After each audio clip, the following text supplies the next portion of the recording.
Je me présente, je m'appelle Vincent Chélan et je suis ingénieur agronome. En fait, je m'intéresse aux questions de développement agricole, donc ma question va concerner plutôt Louise Fresco. En fait, quand on regarde les situations de développement agricole, par exemple, si on va en Afrique de l'Ouest, on peut voir que les marchés locaux sont inondés par du lait en poudre en provenance d'Europe ou la production aussi de volailles. Et en fait, ces produits agricoles venant d'Europe, par exemple, sont générés par des surplus qu'on peut ensuite écouler à l'étranger. Et donc à mon avis, ça empêche l'émergence d'un marché local, un marché régional, par exemple à l'échelle de l'Afrique de l'Ouest ou à différentes échelles autour du monde. Et donc, je voulais avoir votre avis parce que, d'après votre présentation, vous prônez une vision agricole globalisée, d'échanges globalisés, avec, par exemple, en Amérique du Sud, on produit donc le soja pour le bétail. Mais il me semble, ça entraîne beaucoup de problèmes, puisqu'on a des spécialisations de différentes régions qui ne sont plus autonomes et qui deviennent dépendantes d'autres régions. Et donc, je voulais avoir votre avis. Est-ce qu'on pourrait envisager l'émergence d'un monde multipolaire avec une agriculture régionalisée, mais au sens large, c'est-à-dire au niveau de l'Europe, au niveau de l'Afrique de l'Ouest, au niveau d'Asie du Sud-Est? Donc voilà. Merci pour votre question. Madame Fresco, répondez, puis je donnerai la parole après à Monsieur Matron, Monsieur Descors Je aussi. crois qu'il y a deux choses qu'il faut voir ici. D'une part, le fait que l'Afrique de l'Ouest n'est pas capable de se développer de façon normale en tant que région agricole, ça a énormément à faire, justement, avec les politiques agricoles ou le manque de politiques agricoles dans cette zone. Il est très difficile d'importer, par exemple, au Sénégal, des tomates de Mali, parce qu'il y a énormément d'entraves au niveau des douanes, etc. D'autre part, il n'y a pas d'investissement dans l'agriculture et donc les produits locaux, par exemple la volaille, est produite localement et de faible qualité et ne peut pas du tout faire la concurrence avec les produits européens. Ça, c'est une chose. Donc, la solution pour l'Afrique de l'Ouest, ce n'est pas de fermer le marché de l'Afrique de l'Ouest, sinon d'investir. Si on ne fait rien et on ferme le marché, les gens-là auront surtout des pénuries et pas de solution. La question à se poser, est-ce qu'il faut protéger l'aire de l'Afrique de l'Ouest d'une façon ou autre pendant quelque temps, quitte à développer une agriculture plus saine? Je dirais oui et non. Quand je vois ce qui s'est passé en Europe, ça nous a permis effectivement d'arriver à une certaine autosuffisance, mais ça a été à un prix énormément élevé.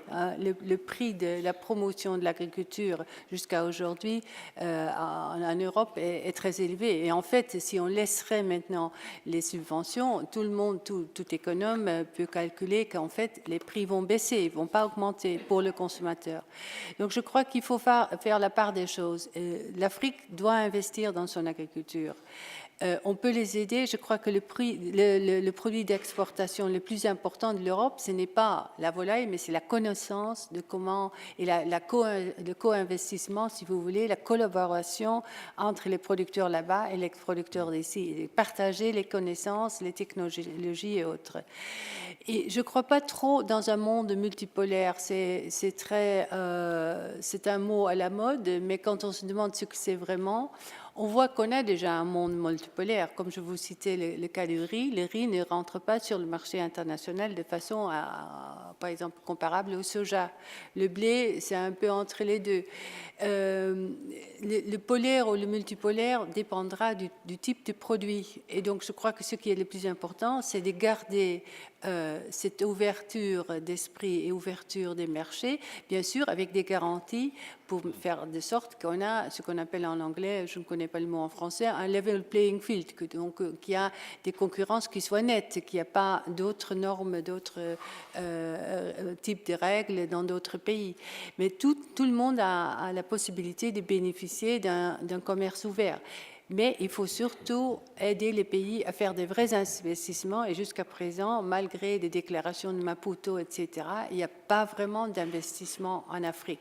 Ils viennent déjà un tout petit peu du secteur privé, mais il y a énormément de problèmes administratifs. Mais isoler l'Afrique de l'Ouest, si l'Afrique de l'Ouest ne développe pas son agriculture, il n'aura pas non plus l'argent pour acheter de la nourriture. Donc il faut vraiment il faut voir ça dans son ensemble et pas prendre des mesures à couper les marchés internationaux, parce qu'on a vu ça avec je n'ai pas pu parler des fluctuations de prix, mais pour vous donner un exemple, quand la Russie, après la canicule dont on a parlé, a fermé, et les incendies, a fermé pour protéger son marché national, les frontières, ça a eu un impact négatif, c'est-à-dire une hausse de prix sur le marché mondial. Il n'y a plus d'actions qu'on peut faire de façon unilatérale. Donc isoler l'Afrique de l'Ouest ne me semble pas une bonne idée en fin de compte. Alors, d'autres éléments de réponse qui vous répondent. Jean-Pierre Descordes d'abord, et puis ensuite Gérard Matron. Je pense que vous avez posé... Allez-y, pardon. Que vous avez posé une vraie question. Une vraie question, c'est-à-dire comment faire cohabiter sur un même marché de petites exploitations familiales et d'immenses exploitations capitalistiques. C'est un peu, si vous voulez, c'est le problème du poulet au Sénégal aussi. Si vous voulez, le fermier sénégalais qui produit des poulets, les produit à des prix supérieurs que le poulet brésilien qui est importé. Et donc, si on veut nourrir la population en 2050, on a besoin de toutes les agricultures. Il faut mobiliser tous les agriculteurs. Et ça, c'est un vrai défi auquel on a à faire face. C'est très difficile aujourd'hui parce que les économies ne sont pas au même niveau. La solution, c'est de ne pas fermer. Il faut garder les surfaces agricoles parce que les choses qu'on voit par exemple dans ces pays, c'est une désemprise agricole. C'est-à-dire les gens, ils ne peuvent pas vivre à la campagne parce qu'on ne leur achète pas leurs poulets, ils sont trop chers. Donc, ils vont à Dakar. Ils vont à Dakar dans la périphérie, dans les bidonvilles, etc. Et ça entraîne une urbanisation de paupérisation. Donc, l'idée, c'est de comment faire pour maintenir ces gens sur place. Alors, il faut faire des aides. Il faut essayer de spécialiser aussi, essayer d'investir. Parce que souvent, c'est un problème d'accès. Les gens ne peuvent pas aller à la ville pour vendre leur production. Et si on ne réussit pas ça, on ne réussira pas à nourrir l'ensemble de la population. Parce qu'à un moment ou à un autre, si vous voulez, il va y avoir des ruptures. C'est-à-dire qu'on s'aperçoit, ces surplus sont souvent très gênants. Et on le voit, moi je connais bien les gens d'Action contre la faim. Ce qu'ils essayent de faire, c'est de développer justement sur place que les gens se prennent en charge et puissent se nourrir. Donc, je pense qu'il faut être très vigilant et mettre un peu de régulation quand même. Alors, Gérard Matron aussi. Mon intervention allait dans le même sens, donc je ne vais pas développer, sauf à dire que dans ce qui a été dit dans la présentation de Luis Fresco, qui rejoint un peu la question, c'est que globalement, quand même, le problème de l'alimentation mondiale n'est pas un problème de disponibilité, c'est un problème d'accès.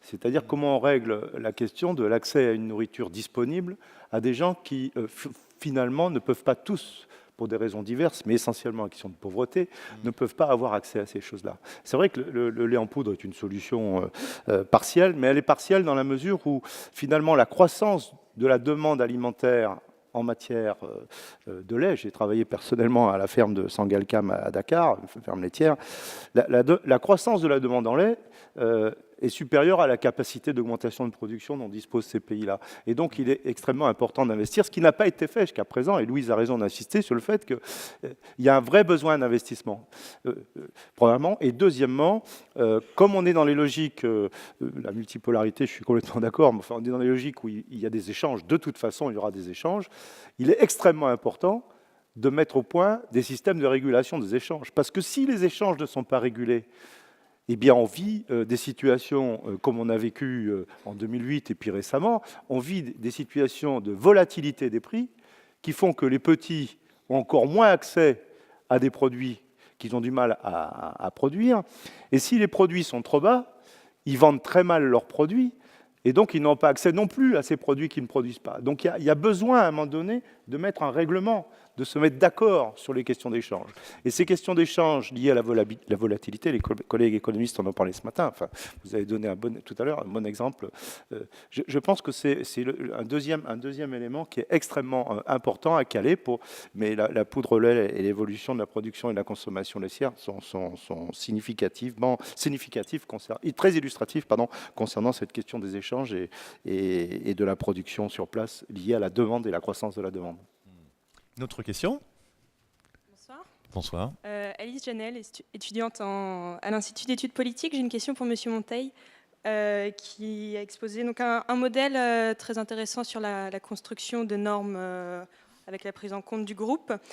Mais je me demandais comment est-ce que vous concevez concrètement du coup, une réforme de l'enseignement supérieur.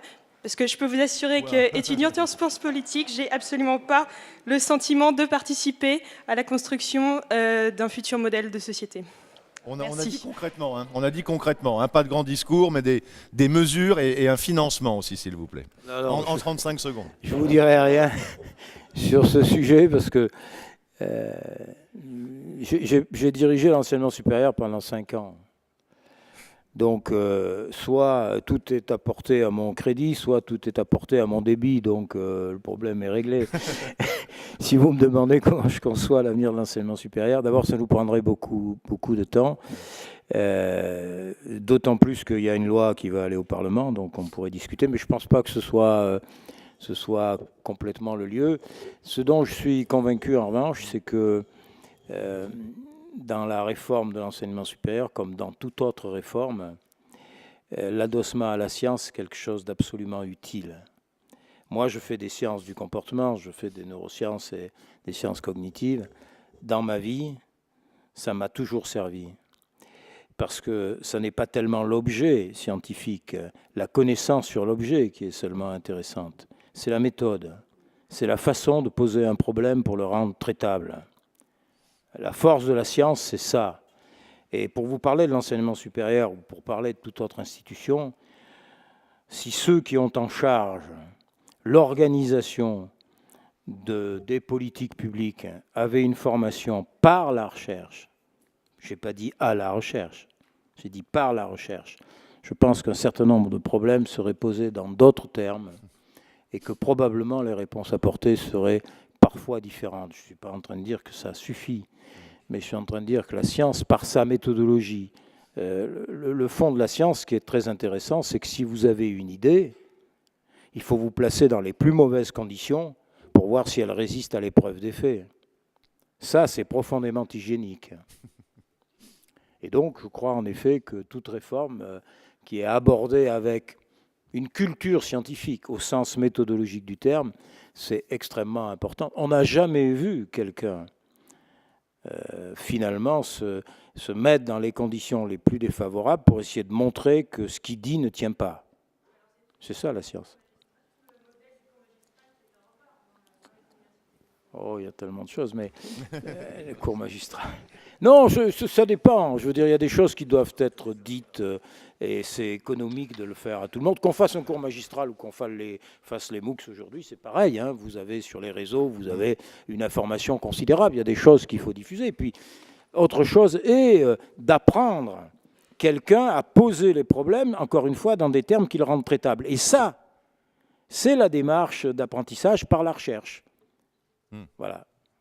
Alors, il faut qu'on change de comportement vis-à-vis des micros. La norme, c'est à 15 cm et surtout pas le toucher parce que ça fait des interférences. Je suis désolé pour ce petit détail technique, mais c'est important. On a une question là-bas. Oui, bonjour, Philippe Orzado. J'ai commercialisé pendant quelques années des machines agricoles qui étaient en charge de remplacer des bras humains.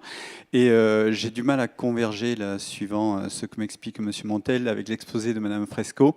Quant au dialogue, d'une part, entre les agriculteurs et les hypermarchés, quand j'observe les fortunes mondiales, je trouve effectivement beaucoup de propriétaires d'hypermarchés parmi le top 10, et je ne trouve pas d'agriculteurs. Donc il y a un rapport qui est relativement inégal. Ces méthodes, vous disiez, d'agriculture, effectivement, elles ont un intérêt à être mécanisées. Moi, j'ai observé que cette mécanisation elle a des effets absolument pervers dans l'érosion des sols, dans l'appauvrissement des sols. Vous nous avez catalogué ou stigmatisé en tant que romantique européen. J'étais absolument choqué par cette étiquette. On a le droit de réfléchir à un autre modèle de société. Et je pense que dans l'agriculture bio, la mesure que vous avez faite en disant, bon, si on faisait du bio aujourd'hui, effectivement, on aurait besoin de beaucoup plus de surface. Vous avez certainement raison. Mais combien d'années avons-nous investi dans le bio? Pendant combien de temps y avons-nous réfléchi? Combien de scientifiques et d'agriculteurs y ont-ils travaillé? Je crois très peu. Donc, votre démonstration, pour moi, elle ne m'apporte absolument rien quant à l'efficacité du modèle bio. Par contre, ce que j'ai observé sur le terrain, avec quelques chaussures pleines de boue, c'est qu'effectivement, il y a beaucoup d'endroits où on trouve de l'agriculture bio qui combine plusieurs cultures sur de même parcelles et les rendements sont tout à fait intéressants. Donc je suis tout à fait confiant dans la recherche lorsqu'elle va s'appliquer de manière massive, autant elle s'est appliquée dans des agricultures intensives, dans le bio, pour nous fournir un modèle alimentaire tout à fait intéressant. Et par contre, j'ai mis une réserve tout de même, c'est-à-dire que si 100% de la planète vit dans les villes, je ne vois pas du tout comment on pourra produire une agriculture dans les campagnes. Voilà. Alors, Mais effectivement, Louise Fresco d'abord, et puis on fera comme tout à l'heure, on fera le oui, tour de table. c'est exactement ça. La main-d'œuvre est le facteur le plus important. Et quand vous parlez mécanisation, vous pensez clairement à des grandes machines style américaine. C'est pas du tout ça la mécanisation raisonnée. La mécanisation est indépendante de l'échelle. Elle n'est pas nécessairement liée à une grande échelle, primo. Deuxièmement, il n'y a pas un rapport nécessaire entre l'érosion et la mécanisation. Mon collègue à ma droite en traitera. Il faut une mécanisation intelligente, mais il faut surtout se rendre compte du fait, et là je maintiens ma parole romantique, que travailler à la main sur un champ, je ne sais pas si vous avez jamais essayé de travailler des terres africaines à la houe, c'est pas romantique du tout. C'est trop dur et on ne trouvera plus de personnes pour le faire. C'est une raison très claire pourquoi les jeunes ne veulent pas être paysans ou agriculteurs. Il faut leur donner la fierté d'un travail, un travail qui ne casse pas le dos, qui leur permet de le faire jusqu'à 60 ans. Ça demande la mécanisation, mais pas une mécanisation folle, irrationnelle, etc. Deuxièmement, le bio. Moi, je ne vois pas du tout une opposition entre le bio et le conventionnel comme vous le traitez. Je crois qu'en fait, en 20 ans ou 30 ans, encore une génération, on prendrait les meilleurs éléments de tout ce qu'il y a.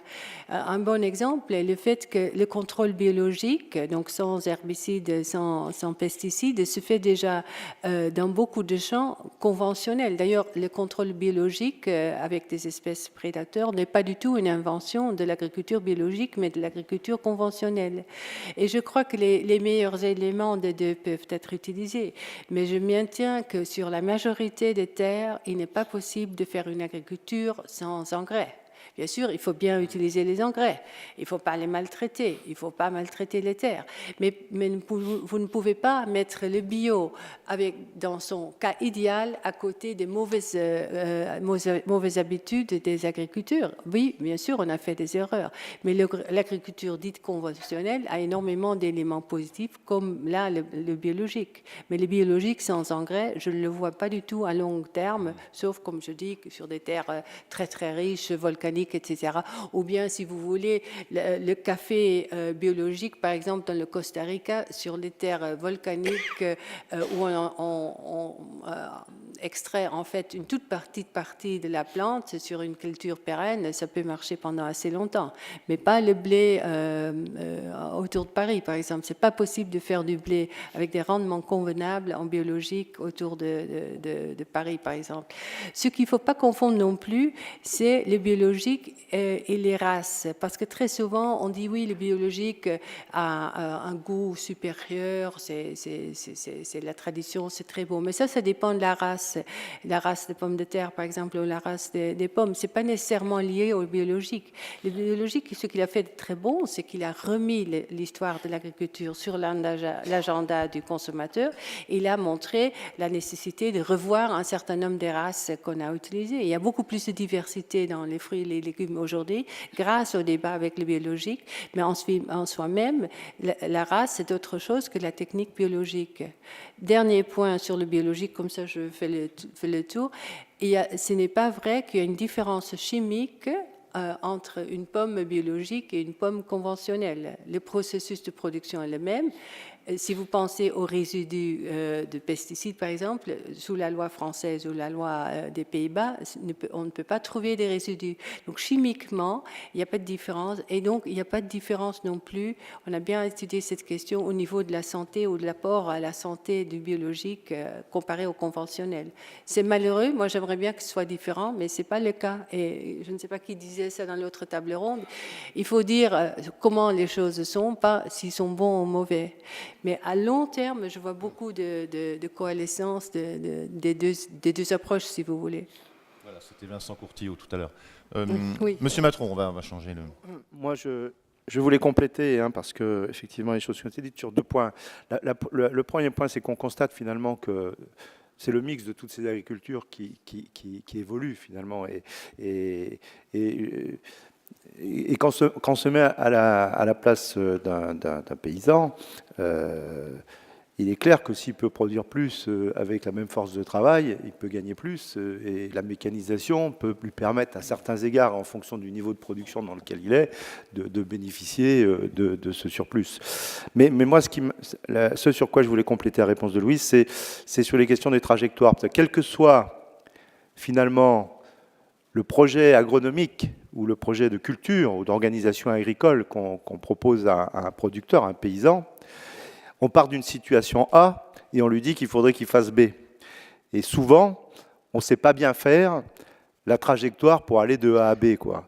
Et ces trajectoires, elles sont en fonction des connaissances, des savoirs, des habitudes, des structures, des besoins, etc., des questions environnementales, qu'on a évoquées tout à l'heure. Et donc, en fait, il y a des solutions qui sont adaptées à plus ou moins à chacune des situations en fonction des contextes dans lesquels on est. Mais l'important, c'est de travailler sur les trajectoires d'évolution plutôt que de dire voilà le modèle idéal, quoi. Et ces trajectoires d'évolution sont extrêmement intéressantes. Par exemple, au Brésil, sur les cultures qui étudient le no tillage, sans labour, sur les systèmes de culture sous couverts végétaux. Nous, ça fait 20 ans qu'on travaille là-dessus. Aujourd'hui, il y a 12 millions d'hectares de cultures comme ça au Brésil. Et ça marche très bien. Mais le temps qui a été nécessaire pour maîtriser ça, ce qu'on voit aujourd'hui en France, dans certaines exploitations, le temps qui a été nécessaire pour maîtriser ça a nécessité dans certaines exploitations plusieurs années en France, parce qu'il faut maîtriser toute la faune du sol, pas la dégrader, faire attention à tout ça, etc. Et je terminerai là-dessus. Même dans des cultures d'exportation intensives, en situations qui sont parfois des situations de tension extrême, j'ai l'exemple, par exemple, de la production bananière aux Antilles, bananes aux Antilles, avec chlordécone, tout ça, etc.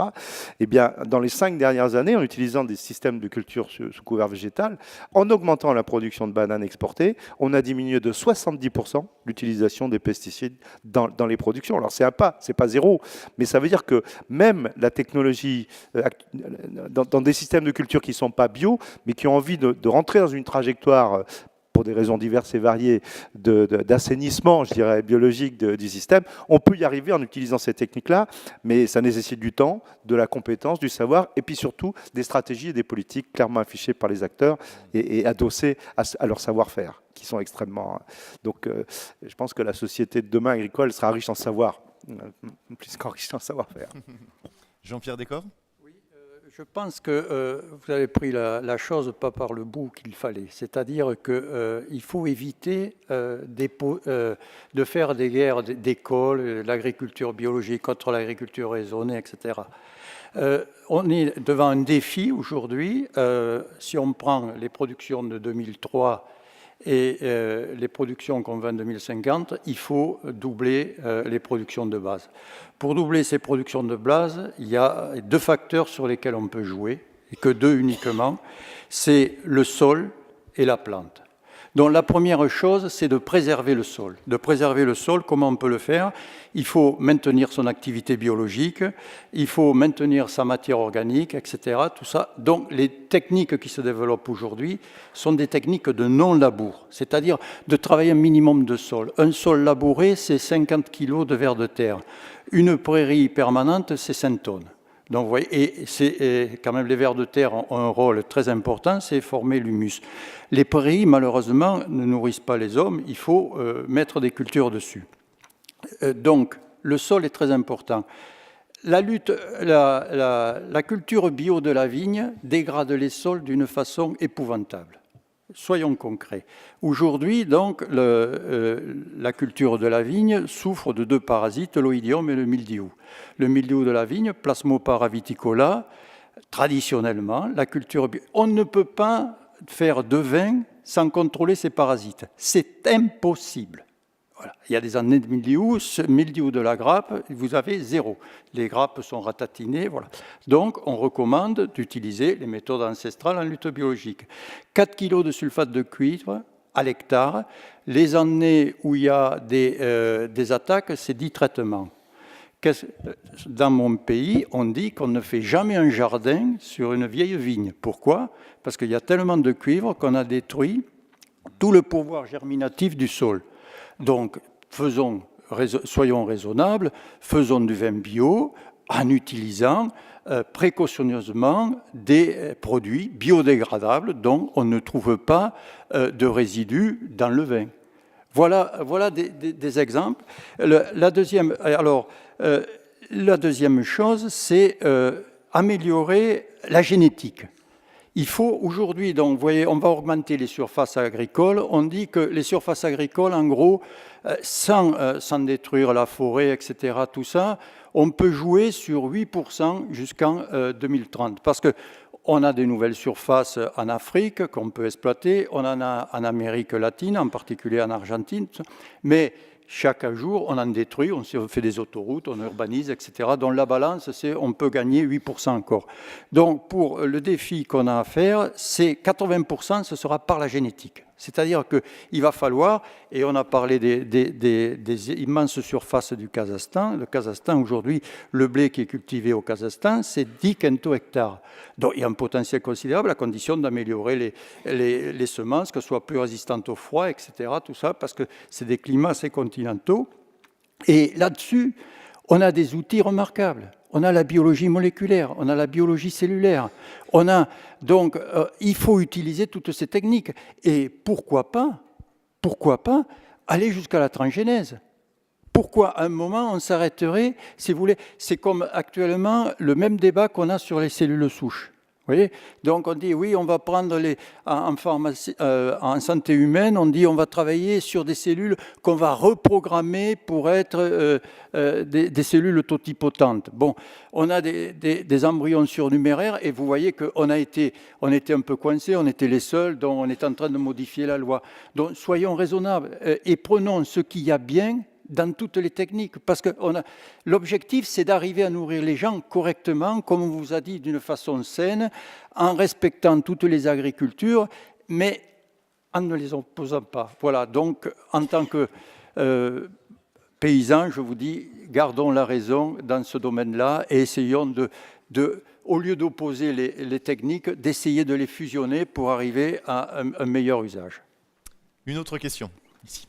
Oui. Jean-Pierre Nadeau, j'habite Jouques, un joli village du Pays d'Aix. Ma question, c'est pour Monsieur Monteil. J'ai un référentiel d'amis AFNOR que j'ai rencontré ici d'ailleurs, qui concerne le développement durable, et j'aimerais en faire profiter le conseil municipal de mon village. Je ne sais pas trop comment m'y prendre parce que j'ai peur que les gens de l'AFNOR présentent la norme sous un angle un peu mercantile, dirons-nous. Je veux bien qu'on en parle, mais on se voit quand parce que oui, non, mais vous avez raison en plus, oui. Non, mais on peut parfaitement, vous pouvez parfaitement organiser une situation qui permettra, mais il faudrait qu'on prenne le temps, parce que bon, là, il est 7h moins le quart, mais ça peut être un très bon TP. Mais ça Un m'a- très très bon TP. hein. Moi, je peux ajouter quelque chose parce que je travaille sur ces questions depuis un moment. Il faut bien avoir conscience que la notion de développement durable, elle est très mal connue encore. On l'associe systématiquement à l'environnement, c'est absolument pas ça. Depuis 25 ans, et la définition qu'a apportée Madame Brundtland, qui était Premier ministre de Norvège à l'époque, dans son rapport à l'ONU, c'est pas compliqué, c'est un tabouret avec 3 piliers. Il y a l'économie, le social et l'environnement.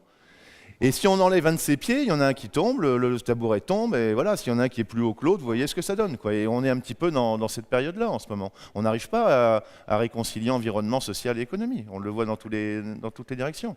Et puis, dernier point, Madame Brundtland, c'était aussi satisfaire nos besoins sans compromettre ceux des générations futures. Il faut bien expliquer ce que c'est le développement durable, parce que l'environnement par rapport à des gens qui ont d'autres habitudes fait souvent un effet repoussoir. C'est pas ça le développement durable, pas du tout. C'est pas que ça. Autre question ? Claude Noble, ambassadrice du développement durable pour les pays d'Aubagne et de l'Étoile. Alors je voudrais, moi, prolonger ce qu'a dit monsieur par rapport au matériel agricole et dire que de plus en plus, donc des scientifiques, des agriculteurs font de l'agriculture sans ce matériel agricole et avec une main-d'œuvre de moins en moins importante. C'est-à-dire que la différence entre l'agriculture biologique et l'agriculture conventionnelle, c'est que la conventionnelle utilise les biocides, c'est-à-dire elle fait de la mort, elle crée de la mort, et l'agriculture biologique, c'est la création de la vie et le respect de la vie. Oui. Dans un centimètre cube de terre, il y a des milliards de micro-organismes. Et dès qu'on envoie un produit, on les tue. Dans le système, dans l'écosystème. Voilà. Alors, à l'heure actuelle, des agriculteurs en convention sont passés en agriculture biologique et se rendent compte qu'ils n'ont pas moins de production que ce qu'ils avaient avec des engrais. Bon. Maintenant, il faudrait resituer cette agriculture dans un contexte beaucoup plus global. Ce matin, on disait bien qu'il faut... Nous intervenons ici. Pourquoi ? Le développement durable, c'est quoi ? C'est améliorer la qualité de la vie, c'est pouvoir avoir de l'eau saine, de l'eau non polluée, de l'air que l'on puisse respirer et des sols qui ne sont pas dégradés. Avec l'agriculture biologique, on respecte toute la profondeur de la qualité, comme vient de dire M. Descor. Descor. Vous retenez, avec l'agriculture biologique, vous allez éviter les incendies, vous allez éviter les inondations, vous allez éviter l'augmentation de l'effet de serre. Pourquoi ? Parce que chaque fois que vous mettez de l'engrais, il y a une partie de ces engrais qui s'évapore au lieu de rentrer dans les sols et qui capte la chaleur bien plus que le CO2. En agriculture intensive, vous produisez le protoxyde d'azote, qui est encore beaucoup plus capteur d'énergie. Ce que disait Jean-Pierre Descor, c'est qu'il y a aussi des engrais qu'on peut utiliser qui sont biodégradables. Enfin, alors, il a pris l'exemple. Vous avez une question ? Parce que là, il est tard. Ben oui, mais en agriculture biologique, il y a des tas de méthodes. Alors, les dernières que l'on connaît, c'est la permaculture et c'est la culture sur but. On a pratiquement plus besoin d'arroser les cultures. Il faut savoir qu'on va manquer d'eau, qu'il faut économiser l'eau. Donc, il faut éviter la pollution de l'air, il faut économiser l'eau et éviter la pollution de l'eau. Voilà, merci. Bon, merci. Bon, il n'y a pas de questions. Donc. Alors, voilà, c'est bon, je ne sais pas. Ah, vous voulez poser une question, allez-y. Voilà, le micro arrive, on vous entendra jusqu'au fond de la salle, comme ça, de l'amphithéâtre plutôt. Merci. C'est pour M. Monteil. S'il vous plaît, vous avez en gros situé un peu votre propos dans le domaine de la pédagogie, bien que ce ne soit pas exclusif, ce problème de la construction des normes. Surtout à la fin, vous avez donné un exemple dans le domaine de la pédagogie. Mais est-ce que on pourrait, ou vous pourriez, donner une piste pour l'illustrer dans le secteur de la construction des normes en matière de gouvernance ?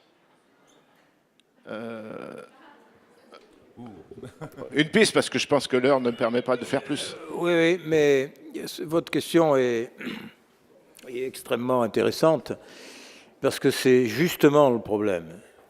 Le problème de la gouvernance, vous ne pouvez pas avoir de gouvernance, quelle qu'elle soit, si vous ne construisez pas un cadre de référence. La question qui est posée aujourd'hui, alors c'est un problème qui m'intéresse par ailleurs parce que je me suis trouvé placé dans des conditions où la notion de gouvernance existait, quoi. Et quand vous regardez, parce que la gouvernance, c'est comment vais-je déterminer tel type d'orientation, quel type de décision va-t-on prendre, etc.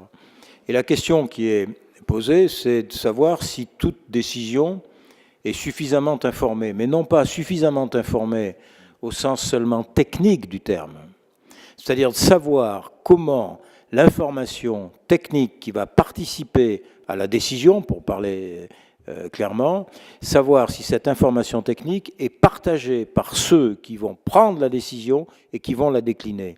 Le problème que nous avons, c'est quand vous sortez du tuyau, si j'ose dire, du décret, de l'arrêté, de la décision, lorsque l'information sort, elle paraît univoque. Vous regardez, quand elle arrive à la base, elle n'est plus du tout univoque. L'information devient polysémique.